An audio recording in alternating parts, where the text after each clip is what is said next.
So was that the longest defense closing in recorded history? I kind of wonder.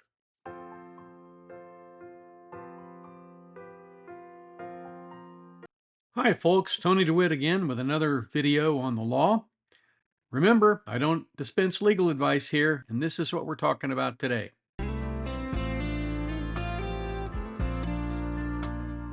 So, the job of a defense attorney is to raise reasonable doubt. That's really all they're there for. Sometimes the best way to do that is to bring in experts that disagree with the state's experts. Sometimes it's to offer different fact witnesses that rebut the state's fact witnesses. Wasn't a red car, it was a blue car. But in many cases, neither of these are available to the defense. Instead, the only thing they can do is cross examine the witnesses who do testify and rely on the little nuggets that they get from them in order to undercut the state's case. And that appears to be the approach taken by the defense in this case. And in my opinion, I think they've done a pretty good job of that. In Jermaine Bass's case, the defense presented no evidence. They did pick away at the state's case in sniper like fashion, taking on individual witnesses and individual facts. Much of their evidence, if you will, was in the form of negatives. The DNA expert, you can't say, based on DNA, that Shirley Bass didn't fire that gun. Well, you can't prove a negative. I mean, I suppose there is a possible way that she could have done it, but generally speaking, not without having left DNA on the trigger, which there was no DNA there that matched hers. So the role of the DNA expert, of course, was just to talk about the DNA. She couldn't speak to the other issues. She could talk about the statistics and the DNA, and that's what she did. She stayed in her lane. But she did give them that one nugget, and that nugget definitely showed up again in the closing argument of the defense. But the closing argument began with the state starting at the same point that it opened with. It was an accidental discharge, and of course, that was a lie. It was clear that it was a lie on the night that it was told, and it was clear that it was a lie when it came back around in closing. In closing, you either start or end with your best evidence, and unfortunately for the defense, that's exactly what they did. Members of the jury, we end right where we began. It was an accidental discharge. I was trying to take the magazine out and it went off. They was both in bed. I was in their room. Those were the statements of the defendant, Jermaine Bass Jr.,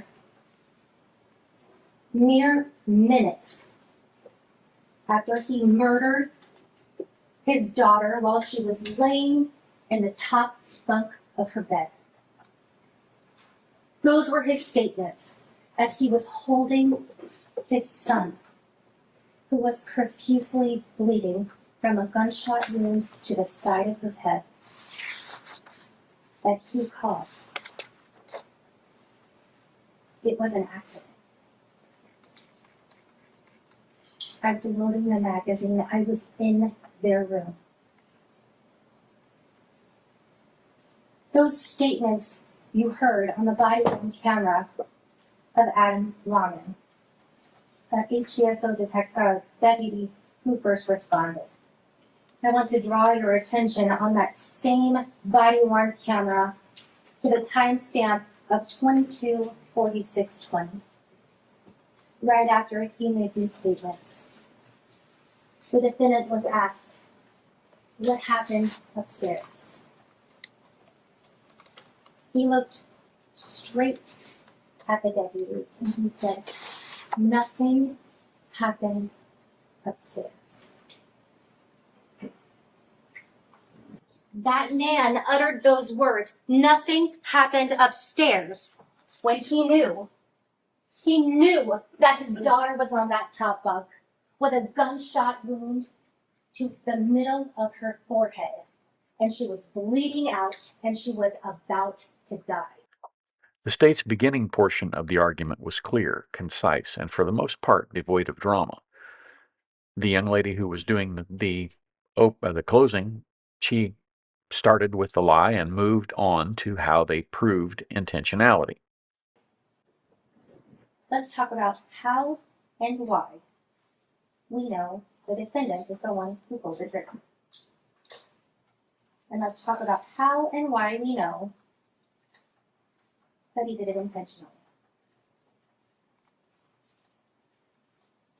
We know that the defendant started out his night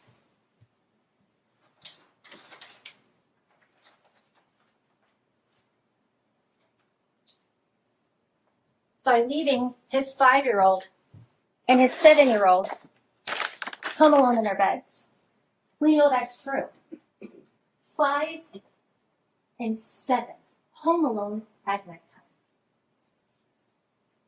We know that he followed his wife Shirley to her family dinner in the West Shore area at Ruth's Chris restaurant. How do we know that?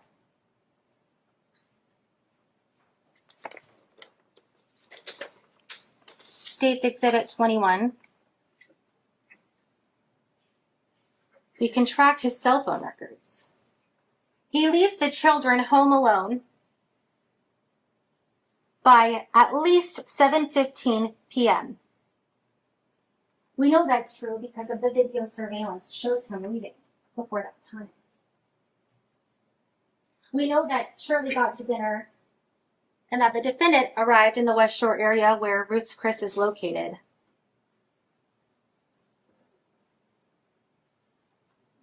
And around 10 o'clock, we know that he's calling Shirley and he's leaving by 10:01.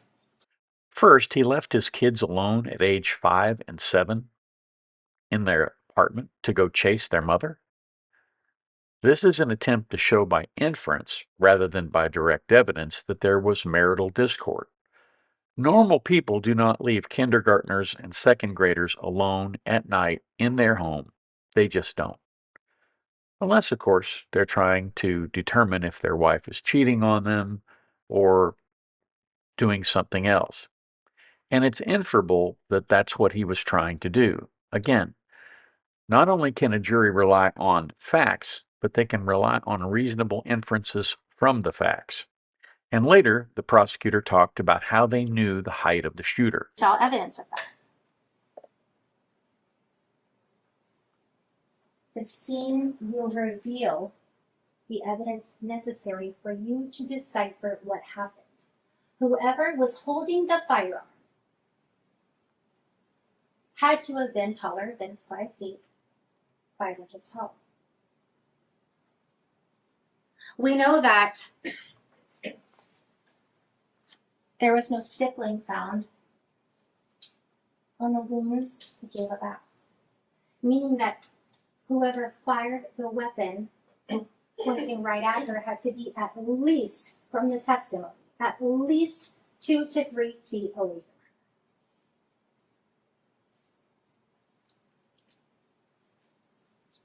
If you follow the trajectory of the bullet holes that you see here, take them out 2 to 3 feet, that puts you off the bed at a height consistent with the defendant holding his hands above the rail and pointing it down. The person firing the gun had to be taller than 5 feet, showing the trajectory of the bullet and reviewing the height markers on the evidentiary exhibits. And by the way, I blurred the evidentiary exhibits because they were way too graphic for YouTube. Again, while the boy, JJ, I suppose, could have stood on a stepladder and fired at his sister from that height, how did he then get into the bed and shoot himself from a distance sufficient to avoid stippling, which is the powder burns on a close contact firearms wound? Simply put, the state didn't rely on a theory, but rather on reasonable inferences from the evidence. The state's closing was measured, careful, and for the most part, as I said, devoid of drama, and the kinds of drama that you usually associate with state closing arguments. But then it was the defense's turn. The woman who examined several of the witnesses did the closing, and in my humble opinion, she was shrill, whiny, and needlessly insulting of the jury's intelligence. But those are personal issues. That's how I perceived her. That doesn't mean that's how the jury is going to perceive her. I found it off-putting. Some of you may have as well. The only people who had to be not off-put by it, it's a strange and stilted way of saying that, but the only people who had to be able to tolerate that argument were the jury. So let's look at the substance of some of her criticisms. She took this approach with the evidence of him leaving the children alone. First of all, she said, these are things we know.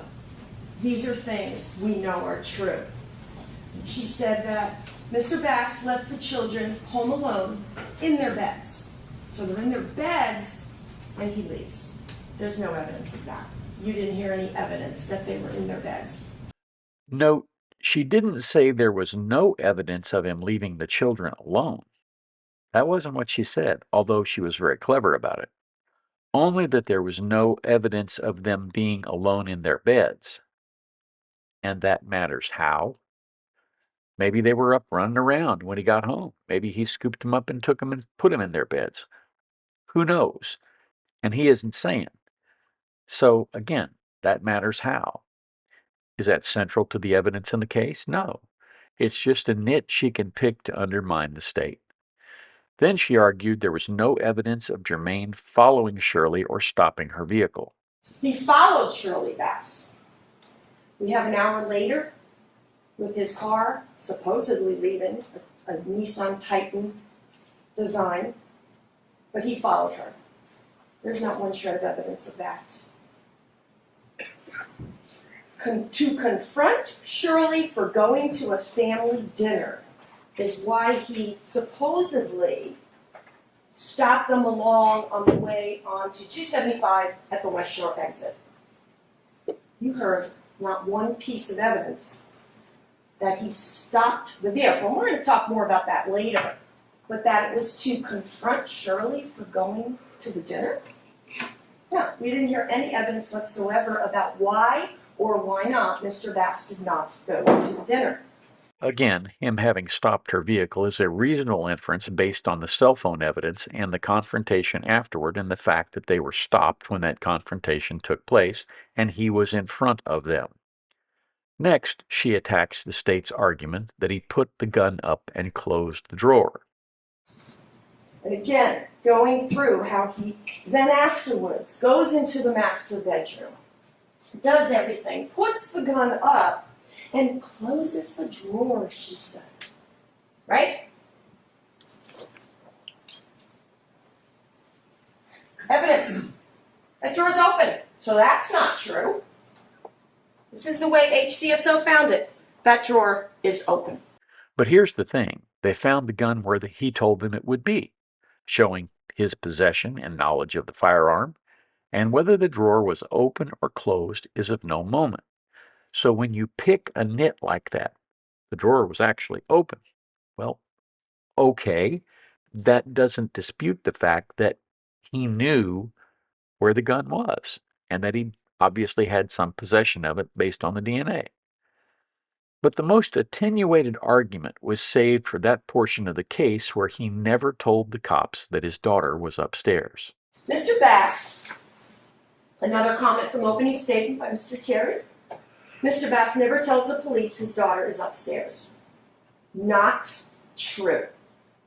Evidence. You heard from Deputy White. Body cams, you got beeping going on, they're difficult to hear. Deputy White said that Mr. Bass did say something about a little girl, and he documented it in his report. It wasn't just off his body cam. He told you that. I heard that.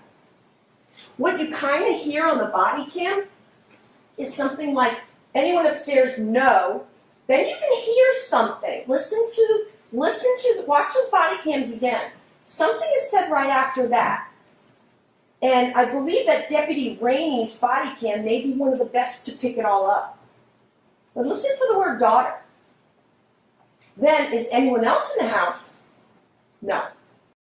The attack on the evidence that Deputy White did say something about a little girl and documented it does not mean that he said it before the cops found the girl. She's relying on the fuzzy nature of the audio on the body cams to essentially create a doubt that doesn't matter. Why doesn't it matter? Because he wasn't shouting it to them as they came in the door on their arrival. Hey, my daughter's upstairs. She's been shot. Go help her. He didn't do that. And again, it's inferable that he didn't do that because he knew she was dead. She had 3 bullets in her head. If this had been an accident, that's what he would have done. Oh my goodness, this terrible accident happened and my daughter's been shot upstairs, but that's not what he said. I also found it interesting that Shirley Bass wouldn't answer the question of who shot the children, but neither did Jermaine. He didn't jump up when the cops got there and tell them that Shirley did it. So that sort of washes both ways. The defense closing was long, and it was detailed, and it poked holes in the case. There's no doubt about that. Every case has warts on it. There's no case that's ever a slam dunk. And if you think there is, think about Colin Griffith and you'll realize that you're wrong. The case here could have been handled better, no question. But you know, I've been making videos for 4 years now, and I have yet to make a video that I felt was absolutely perfect because I'm human. And the first rap is really the best rap. So expecting the cops to be perfect is not very reasonable. Let's take a look at how the prosecutor handles this in the rebuttal closing, his response to the defense's closing argument. And I think he does it pretty well by pointing out that in reality she's picking nits. I think he could have gone much deeper into some of these nits that were picked to sort of show the ridiculous nature of them, but what he did, I think, was certainly good enough here. You know, it's interesting to sit there and listen to all that and realize she's doing her job. She's trying to find anything she can pick apart in the state's case. Of course. She went through each witness and tried to find anything that they did wrong, any little tiny mistake. She spent a lot of time talking about Shirley Bass. And she ignored the strongest and the most important piece of evidence in this entire case. The words from her own client. The words of her own client. The first words that came out of his mouth when those deputies come in there to this horrific scene. She completely ignored that, ladies and gentlemen. She completely. And in fact, I guess because she's ignoring it so hard, she didn't even get right what he said. He never said he was cleaning the gun. He said he was removing the magazine. That's how much she's ignored it, is that she didn't even get the words he said right. Listen to the tape. Listen to what he says. I was trying to take out the magazine and it went off. I wrote down the quote exactly. I never said anything about cleaning the gun. But she's not listening to those words because she doesn't want you to listen to those words. Objection, Your Honor, improper argument. Sustained. Those words are the strongest and most compelling piece of evidence in this entire case. She wants to tell you, well, that doesn't tell you who shot that gun. You know who tells you who shot that gun? He tells you who shot that gun. Jermaine Bass tells you who shot that gun. He said, I did it. So the state draws an objection to improper argument. It was a good objection. The judge sustained it. And the only thing I have against the defense is they didn't move to strike it or for an instruction to disregard the argument. The jury heard it, and the objection signaled that it hurt them, and the jury wasn't told to disregard it. Then the prosecutor finishes off with, he tells you who shot that gun. That's pretty powerful. Then he went over the bloodstain evidence. Enough nuggets of truth that his statements actually had some truth in it. And only the only person, the shooter, would know what those statements were. Where they were shot is huge. We only know that from Anna Cox because Anna Cox, who's the bloodstain expert who you heard from, was able to tell you that based on the bloodstain pattern, there was only one place these two children were shot, and that was in that bed, in that little corner up there. They were both shot in the head up in that northwest corner of the bed. And he knew that. They was in bed. He knew that scene. He knew where they were. I mean, that's as close to a confession as you're going to get, ladies and gentlemen. He's actually giving you details about the crime, the location, specific enough to where they were in the bed. The shooter would know that. The fact that his testimony meshes with the bloodstain evidence is big, because it corroborates, it establishes a chain that links all of these facts together. Then he went back to motive. We don't have to prove to you motive, but something was not right. He was clearly upset with Shirley for some reason. You don't follow your spouse to a dinner, wait outside, and then aggressively tailgate your spouse is leaving the dinner, and then get up in front and stop them from driving anywhere, and then we'll go up and accuse them of drinking. You don't do that unless there's something very, very wrong. But Jermaine Bass took that anger home and unleashed it on his children. Whether to punish Shirley Bass or for whatever reason, we don't know, but he took that anger out and he put it into his children. Again, the prosecution is ignoring the nits and pointing to the reasonable inferences. They could have been more clear about it. They could have said this is a reasonable inference to make from the evidence, but I still think they got the job done. After summarizing the evidence, the prosecution ended with a request to convict. That, ladies and gentlemen, is murder in the first degree, premeditated, because look at the placement of those shots. This reader showed you that. There is a picture of Jayla Bass, and you can see those 3 shots, well placed, all within a very close range. Does anyone think an 8-year-old boy could do that? Really? Sure, an 8-year-old boy can fire a gun, but with that kind of precision and accuracy?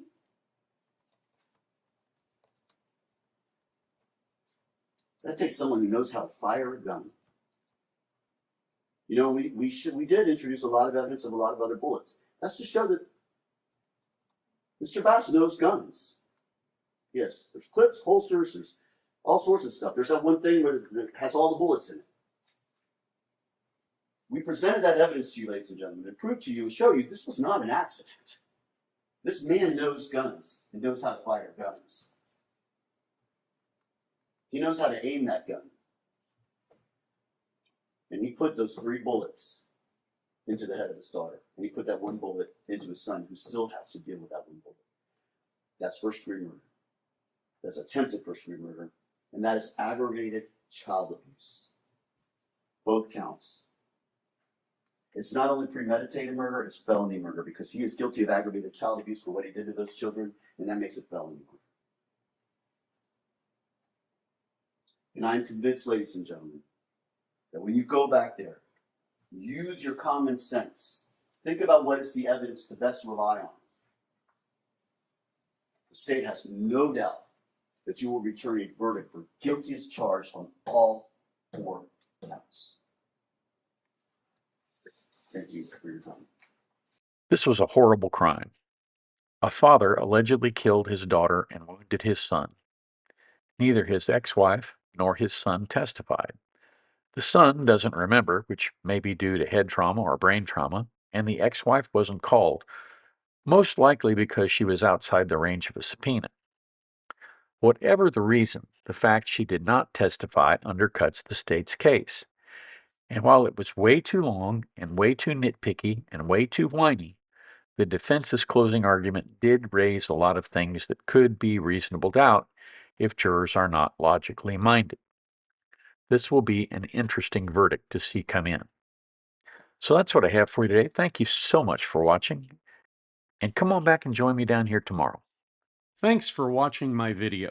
If you have a request for me to cover a topic, please send me an email to the address above, and in the subject line put video request. If you have comments, drop them in the comments down below. If you found the content worthy, please consider subscribing. Since I started doing this work, I have always asked listeners to consider doing just one kind thing every day to make somebody else smile or make their life better in some way. Please consider doing that. It makes the world a better place. Now, YouTube has some suggestions for other videos of mine you may find interesting.